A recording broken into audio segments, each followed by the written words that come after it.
जो इस दुनिया से पूरे 1000 साल आगे भविष्य में समय यात्रा करके पहुंच जाती है। ये फिल्म आपको एक पल के लिए भी बोर नहीं करेगी। तो चलिए शुरू करते हैं। एक दिन लूसी गलती से एक बैच को छू लेती है। पल भर में वह किसी और ही दुनिया में पहुंच जाती है और फिर तुरंत वापस भी आ जाती है। यह अजीब घटना देखकर वह जोर से चिल्ला उठती है। आसपास खड़े लोग उसे हैरानी से देखने लगते हैं। लूसी थोड़ी झेंप जाती है और मुस्कुराते हुए कहती है कि वह ठीक है। उसने जमीन पर पड़े बैज को देखा और दोबारा उसे छूकर देखने की कोशिश की। इस बार भी वही हुआ। यह सब कोई भ्रम नहीं था। लूसी हैरान तो थी ही, साथ ही उसमें जिज्ञासा भी जाग उठी। अब की बार उसने बैज को सीधा उठाया। अगले ही पल उसके सामने सुनहरे धान के खेत और पीछे एक भव्य इमारत दिखाई दी। इस नजारे ने उसे आगे बढ़ने को मजबूर कर दिया, लेकिन तभी वह किसी अदृश्य दीवार से टकरा गई। असल में उसका शरीर अभी भी वास्तविक दुनिया में ही था। उसे देख एक लड़का समझ बैठा कि यह कोई नया फ्लर्टिंग तरीका है। वह बैज उठाने ही वाला था कि लूसी ने तुरंत रोक दिया। वह इस रहस्य को किसी और से साझा नहीं करना चाहती थी। उसने बैज को च्युइंग गम के रैपर में लपेटा और घर की ओर चल पड़ी। रास्ते में लूसी ने सोचा कि वह अपने पिता को भी यह अद्भुत अनुभव कराएगी, लेकिन जब उसके पिता ने बैज को छुआ, कुछ भी नहीं हुआ। लूसी को शक हुआ और उसने खुद दोबारा बैज को हाथ लगाया। एक बार फिर वह उस रहस्यमयी दुनिया में पहुंच गई, लेकिन इस बार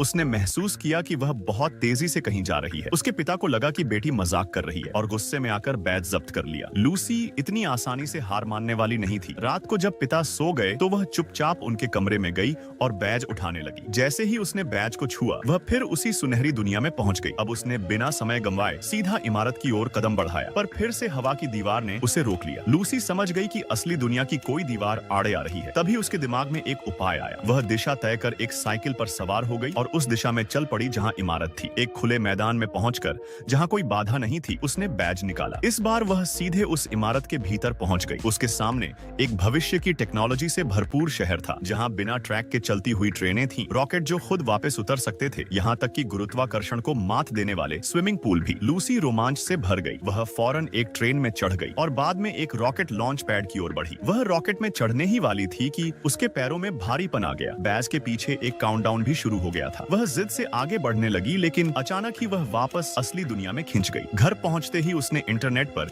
इस बैज से जुड़ी जानकारी खोजना शुरू कर दी। उसे पता चला कि एक जनरल स्टोर ऐसे बैज इकट्ठा कर रहा है। वह तुरंत वहां पहुंची। स्टोर की मालकिन को सच में इन बैजों की जानकारी थी। उसने बताया कि ये बैज टुमारो वर्ल्ड, भविष्य की दुनिया में जाने का पास है और इन्हें सिर्फ चुने गए लोग ही इस्तेमाल कर सकते हैं। जब लूसी ने बताया कि उसे नहीं पता बैज किसने दिया, तो मालकिन नाराज हो गई। उसे लगा लूसी उसे मूर्ख बना रही है और उसने 2 खिलौना गन निकालकर धमकाना शुरू कर दिया। लूसी को लगा ये मजाक है, लेकिन अगले ही पल वह डर गई। तभी खिड़की से एक मेटल बॉल अंदर आ गिरी। मालकिन ने तुरंत खतरा भांप लिया, लेकिन बहुत देर हो चुकी थी। एक लड़की खिड़की तोड़कर अंदर आई और लूसी को बताया कि यह टाइम बम थोड़े समय तक ही असर करेगा। अगर वह तुरंत नहीं निकली तो लेजर किरणों से उसकी मौत हो सकती थी। लूसी का हाथ बैज पर जमी हुआ था। वह चाहकर भी उसे निकाल नहीं पा रही थी। नई लड़की ने उसका हाथ पकड़कर आखिरी सेकंड में उसे बाहर खींच लिया। इसके बाद दोनों ने मिलकर स्टोर मालिक से लड़ाई की। यह नई लड़की आकार में छोटी थी, लेकिन ताकत में किसी से कम नहीं। कुछ ही पलों में उसने दोनों दुश्मनों को हरा दिया। पर तभी एक सच्चाई सामने आई। स्टोर मालिक असल में एक रोबोट था। लूसी और लड़की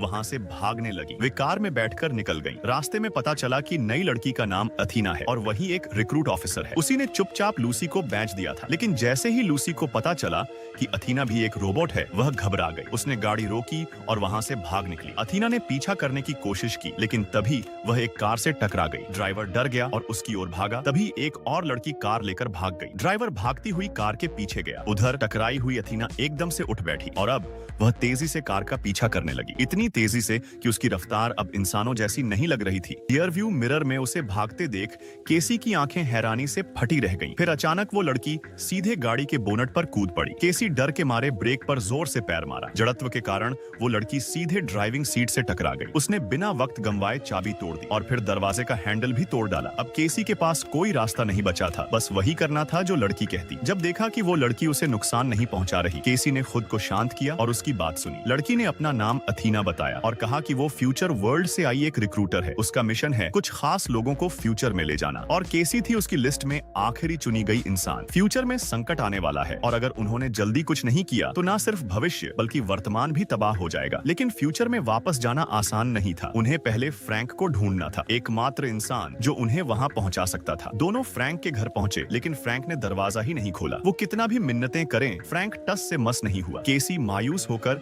आसपास घूमने लगी। उसे दिखा कि घर के चारों तरफ कई सिग्नल रिसीवर लगे थे। तभी एक टूटी गाड़ी ने उसे आइडिया दिया। फ्रैंक ने अचानक देखा एक जलती हुई गाड़ी उसके घर की तरफ आ रही थी। वो फौरन फायर एक्सटिंग्विशर लेकर बाहर दौड़ा, पर जब आग बुझाई तो समझ आया वो केसी के हाथी को चुपके से भगाने वाले प्लान में फंस चुका था। अब केसी घर के अंदर थी। वो सीधा कंट्रोल रूम तक पहुंची जहां मॉनिटर पर दुनिया भर की तबाही के दृश्य चल रहे थे। टेबल पर एक काउंटडाउन डिवाइस रखा था। तभी फ्रैंक सीक्रेट टनल से बाहर आया और सब कुछ साफ साफ कह डाला। दुनिया बस 59 दिनों में खत्म हो जाएगी, कुछ भी करने से फर्क नहीं पड़ेगा। लेकिन केसी ने मानने से इनकार कर दिया। उसने कहा किस्मत हमारे हाथ में होनी चाहिए। उसी पल स्क्रीन पर 100% से 99% हो गया। फ्रैंक हैरान रह गया, क्या वाकई ये लड़की कुछ बदल सकती है? अथीना से मिलकर तीनों फ्रैंक के सीक्रेट बेस पहुंचे। वहां एक ट्रैवल पॉड रखा था। उसे ऑन किया गया और अचानक केसी को चक्कर आने लगे। होश आने पर वो खुद को पेरिस के आईफल टावर पर पाया। एक कमरे में उन्हें 4 जीनियस साइंटिस्ट मिले जिन्होंने फ्यूचर वर्ल्ड से कनेक्शन बनाया था। उन्होंने एक स्विच ऑन किया और पूरा आईफल टावर 2 हिस्सों में बंट गया। नीचे से एक जायंट रॉकेट ऊपर उठने लगा। केसी, अथीना और फ्रैंक उसमें चढ़े और रॉकेट हवा में उड़ा। एक ऊंचाई पर पहुंचने के बाद रॉकेट का बूस्टर हिस्सा अलग हो गया और कैप्सूल उलटी दिशा में घूमकर अत्यधिक स्पीड में पृथ्वी की ओर आया और फिर उसने स्पेस टाइम बैरियर को तोड़ दिया। अब वो फ्यूचर वर्ल्ड में थे, लेकिन यहाँ सब उजड़ा हुआ था। फिर कुछ फ्लाइंग व्हीकल्स आए और उन्हें डेविड, फ्यूचर वर्ल्ड के गवर्नर के पास ले जाया गया। फ्रैंक ने डेविड को बताया कि केसी शायद दुनिया को बचा सकती है। डेविड उन्हें टाइम मॉनिटरिंग टावर ले गया, जहाँ क्वांटम टेक्नोलॉजी से वो न सिर्फ भविष्य देख सकते थे बल्कि अतीत भी। केसी ने देखा 3 दिन पहले का खुद का अक्स। फिर उन्होंने देखा युद्ध, न्यूक्लियर धमाके, बाढ़ और तबाही। केसी डर गई और पूछा, अगर ये सब पहले से जानते थे तो लोगों को फ्यूचर वर्ल्ड क्यों नहीं लाया गया? डेविड बोला, ये सब इंसानों की अपनी करनी है। हम केवल टैलेंटेड लोगों को ही अपनाते हैं, वरना यहाँ भी तबाही मच जाएगी। केसी को ये गलत लगा, पर वो कुछ कर नहीं सकी। तभी उसने नोटिस किया डूम्सडे इमेजेस थोड़ी देर के लिए बदली। उसे समझ आया ये मशीन फ्यूचर नहीं दिखा रही बल्कि डर और नकारात्मकता फैला रही है, जिससे लोग धीरे धीरे खुद तबाही की तरफ बढ़े। अब उन्हें समझ आया असल खतरा टाइम मॉनिटरिंग टावर है। वो फिर से डेविड के पास गए और उसे सब बताया, पर डेविड को कोई फर्क नहीं पड़ा। फ्रैंक को समझ आ गया ये सब प्लान उसी का था। फ्रैंक ने डेविड पर हमला किया, अथीना ने रोबोट्स से लड़ाई शुरू की और केसी ने एक बम फेंका जिससे सारे रोबोट्स उड़ गए। डेविड भी एक इमारत के नीचे दब गया। अथीना ने देखा कि फ्रैंक को गोली लगी है तो वो उसके सामने आकर खुद को बलिदान कर दी। फ्रैंक उसे बचाना चाहता था पर अथीना ने उसे रोका। उसका कोर डैमेज हो गया था। अब एक ही रास्ता बचा था, आत्मविस्फोट, जिससे पूरा टावर उड़ जाए। फ्रैंक ने भारी मन से उसे ऊपर उड़ाया और फिर नीचे गिरा दिया। जबरदस्त धमाके में टाइम मॉनिटरिंग टावर तबाह हो गया और डेविड भी मारा गया। दुनिया बच गई। केसी और फ्रैंक ने तय किया अब फ्यूचर वर्ल्ड का दरवाजा सबके लिए खोलना है ताकि हर सपने देखने वाला